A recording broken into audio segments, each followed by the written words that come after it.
কি কাণ্ড কি কাণ্ড, এত রাত হয়ে গেল এখনো পরমার ফেরার নামই নেই।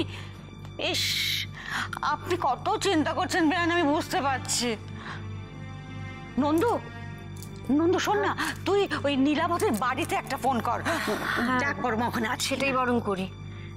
NILABHA বাড়ি, BAR।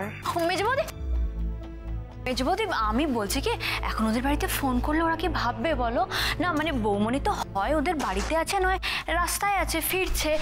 মানে মানে বেরোলোই তো 9টার পর। মা, আমার কি মনে হয় বলো তো, বোধহয় জ্যাম ট্যাম কিছুতে আটকে গেছে। আরে বাবা, সেই জন্য ফোন করা উচিত। বাড়ির লোকের তো চিন্তা হয়, রাত বাড়ছে, বড় বৌমা এখনো ফিরছে না, আর ওদের তো কিছু বলেননি। ওদেরই তো উচিত ছিল আমাদের ফোন করে জানানো। হয়তো বড় বৌমা জানাতে চেষ্টা করেছিল, কিন্তু ফোন অফ বলে। দেখো, কথায় কথা বাড়ে, অত কথা বলো না। মেজো বৌমা, তুমি নীলাবর বাড়িতে ফোন করো। করো। ঠিক আছে, তাই করছি। ওই তো বৌদি। বৌনি, তোমার এত দেরি হলো? মার মেজ বৌদি তো প্রচন্ড টেনশন করছে, খুব জ্যাম ছিল না। ভাই একটু বলবে না, জানাবে না আমাদের? কি চিন্তা করছিলাম বলো তো? যাক, রাতের মধ্যে ফিরতে পারলে তাহলে। হ্যাঁ বেয়ান, এবার আপনি নিশ্চিন্ত তো? মা, আমার সত্যি খুব দেরি হয়ে গেছে। সাপের 5 পা দেখেছো? গোয়েন্দাগিরি করছো বলে যা খুশি তাই করবে? হ্যাঁ, কি ভেবেছো তুমি? মা, আমি ফোন করতে পারিনি।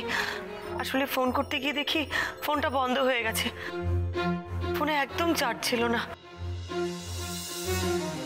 দেরিটা যে হচ্ছে সেটা তো অন্যভাবে খবর দেওয়া যায়। হ্যাঁ, তোমার কি আক্কেল গমে সব জলাঞ্জলি দিয়েছো? তুমি বাড়ির বড় বউ, রাতে 11:30 বাজিয়ে ফিরছো, এর আগে কোনোদিন করেছো? ছি ছি ছি ছি ছি ছি।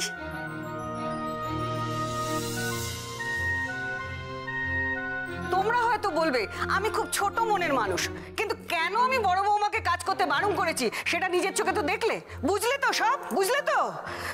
এবার থেকে এই বাড়িতে এটাই শুরু হবে। বাড়ির বড় বউ সারাদিন রাস্তায় রাস্তায় ঘুরে রাত্রিবেলা বাড়ি ফিরবে। বাড়ির ছেলেরা তো কাজকর্ম করেই থাকে, তাই বলে বাড়ির বউ যদি রাস্তায় বেরোয় তাহলে কি সংসারটা থাকবে? আহ মা, তুমি এভাবে ওভার রিঅ্যাক্ট করছো কেন? আরে বৌদি কি রোজ রাত করে ফেরে নাকি? আজকে একটা দিন। হ্যাঁ, তাও তো দিশা নীলাভ জেদ করলো বলেই।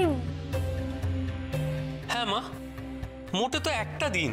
ও, রোজ রোজ অনর্থ হওয়ার জন্য আমাকে চুপ করে অপেক্ষা করে থাকতে হবে? তারপর আমি মুখ খুলবো? জল মাথার উপর দিয়ে বইবে, তারপর বলবো? তার আগে কথা বললে তোরা সবাই রেড়ে করে উঠবি, তাই তো? প্রিয়া, তুমি কিন্তু বড্ড রাগ করছো। হ্যাঁ, করছি, কারণ করাটা এখনই দরকার। বড় বৌমা, তুমি একটা কথা জেনে রাখো, আমি কিন্তু এ বাড়িতে কোনো অনাসৃষ্টি সহ্য করব না। তোমাকে গোয়েন্দাগিরি করতে দিয়েছি একটাই সত্যি, এই সংসারের কাজে যেন কোনো অবহেলা না হয়, আর সেটা তুমি এর মধ্যেই ভুলতে বসেছো। সেই এক কথা। মা, এই ভুলটা আমি আর কোনোদিনও করব না। আমার অনেক আগেই ফোন করে দেওয়া উচিত ছিল। আসলে ফোনটা যে হঠাৎ করে বন্ধ হয়ে যাবে সেটা আমি স্পষ্ট করে বলে দিচ্ছি, এই বাড়ির বড় বউ কোনোদিন রাত্রে বাড়ির বাইরে থাকেনি আর থাকবেও না। সকলে কান খুলে শুনে নাও, এ বাড়ির বউকে এ বাড়ির নিয়ম মেনেই থাকতে হবে।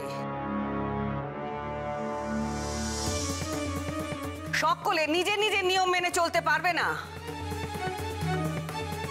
সবাইকে বুঝতে হবে, একটা পরিবার কখনো এমনি এমনি বেঁধে থাকে না, তার জন্য আত্মত্যাগ করতে হয়।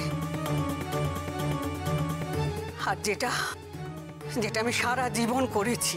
বেশ করেছো, এখন মেয়েটাকে একটু রেহাই দাও তো। দেখছো সারাদিন দৌড়ঝাঁপ করে এসেছে, তারপরে না খেয়ে দিশাকে ছাড়তে গেছে, একটু জিরোতেও দেবে না মেয়েটাকে? হ্যাঁ, কেমন মা তুমি? বড় না বউ, যাও যাও, তুমি তোমার ঘরে যাও, গিয়ে হাত মুখ ধুয়ে নাও, যাও। আর কি দেখছো তোমরা, রাত হয়ে গেছে, যাও যাও যাও যাও। ওকে কিছু বলতে গেলে আপনি এরকম ধামাচাপা দিয়ে দেবেন না, আমাকে থামিয়ে। নামিয়ে কি করে নামাবো? কোথা থেকে নামাবো? হ্যাঁ, আরে বাবা, আমি সে কথা বলছি। আচ্ছা, অনেক হয়েছে, অনেক হয়েছে, এবার একটু চুপ করো। ওকে ওপরে যেতে দাও, সারাদিন অনেক ধকল গেছে ওর। সেটাও নিজের জন্য করেছে, সংসারের তাতে কিছু ভালো হয়নি। আচ্ছা সে নয় তাই হলো, তাই বলে এখন রাতভর চিৎকার চলবে? বড় বৌমা, এখানে দাঁড়িয়ে কেন তুমি বকুনি শুনছো? যাও যাও মা, যাও ওপরে যাও, যাও। হ্যাঁ যাও যাও, নিস্তার পাও এই হুলুস থুলুস থেকে, যাও।